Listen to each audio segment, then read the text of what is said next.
ضغط الدم، ضغط الدم زي يعني ما فيش مشكله في الضغط. الحاله دي بتجيك بالليل ولا بالنهار ولا؟ يعني ساعات ممكن كده وكده.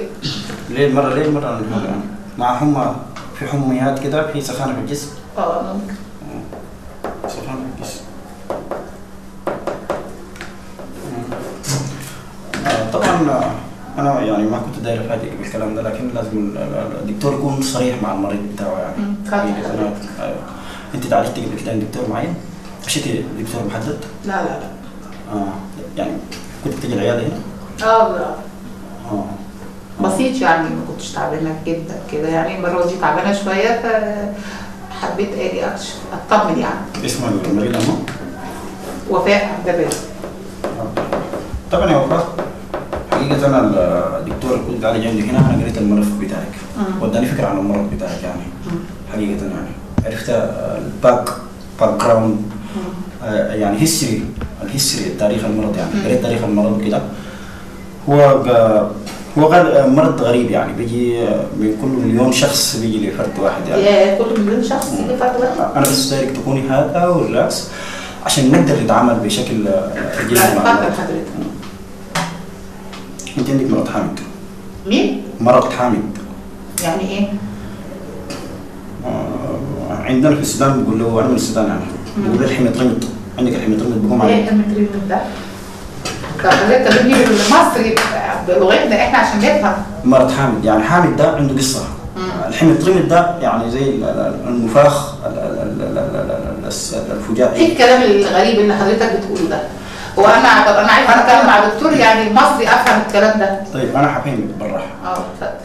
على حسب الملف اللي عندنا هنا ده، انت اصلا علاجك الطب ما هيقدر يعالجك. يعني ايه حضرتك؟ يعني ايه الطب؟ يعني عندك مرض حامد يعني اشرح لك كيف. حامد ده عندك مرض حامد، عندك حميطرمط. ايه الكلام الغريب ده حضرتك؟ انا عايزه افهم يعني. مصر كلها ما فيش غير حضرتك تيجي تتكلم معايا تتكلم بالاسلوب ده؟ انا مش فاهمه الطريقه دي. احنا 17 سنه طب يا اخي. 17 سنه طب. انا 17 ايه اللغه دي اللي انت بتتكلم بيها دي؟ في جنوب افريقيا اشتغلت طب. انا مالي، انا اسفه، انا عايزه افهم حضرتك. عندك الحميطرمط. طيب انا اقول لك بالراحه، علاجك كالاتي: تمشي لفقيه شيخ. ايه الكلام ده؟ شيخ؟ تمشي لشيخ. هو في دكتور يقول لواحده يعني ده كلام علمي ده؟ انا اسفه اقول ان حضرتك دكتور حمار ما بتفهمش حاجه. انا حمار؟ طبعا حمار ما بتفهمش حاجه. يا دكتور هشام. ايوه ايه يا جماعه مالكم صوت؟ ايه ده كلام؟ يا البيت الدكتور بيقول لي روحي شيخ. يا مدام بس اهدي يا مدام. انا اهدى ازاي بس؟ انت عايزاه خالص تحت امرك. ايه المشكله يا دكتور؟ عندنا فاونديشن اوف اوبليشن. ايه الكلام ده؟ في ايه بالظبط؟ ايه لو سمحت كده؟ ايه اللي هوش في ايه؟ ده لمصلحتك. ايه المصلحه ده؟ انتوا بتعملوا كده ليه ده؟ بعمل ده زي كونسولتو دلوقتي. كونسولتو ايه؟ اتفضل. فاونديشن اوف اوبليشن. انا قريت التقرير طبعا من الدكتور محمد هنا. عندها فاونديشن اوف اوبليشن. هي كويس انها في سيره السلوك يعني سر المرض بتاعه يبدو منه كده. فانا قلت لها اصلا طبيا المساله دي لانه في الحاله دي صارت يا بيه مش فاهمه حاجه خالص. في ايه؟ ده كده تشخيص سليم. انا شايف كده تمام. حضرتك معاكي الدكتور ربيع، ده من اعظم دكاتره العالم، ده واخد استاذ دكتور من اسبانيا. دكتور حمار مش بيفهم حاجه. لا انا ايه؟ انا اصلا بيقول لي حاجات غريبه. لا مش قاعده ايه؟ هو حضرتك بتقول لي ازاي يعني ايه؟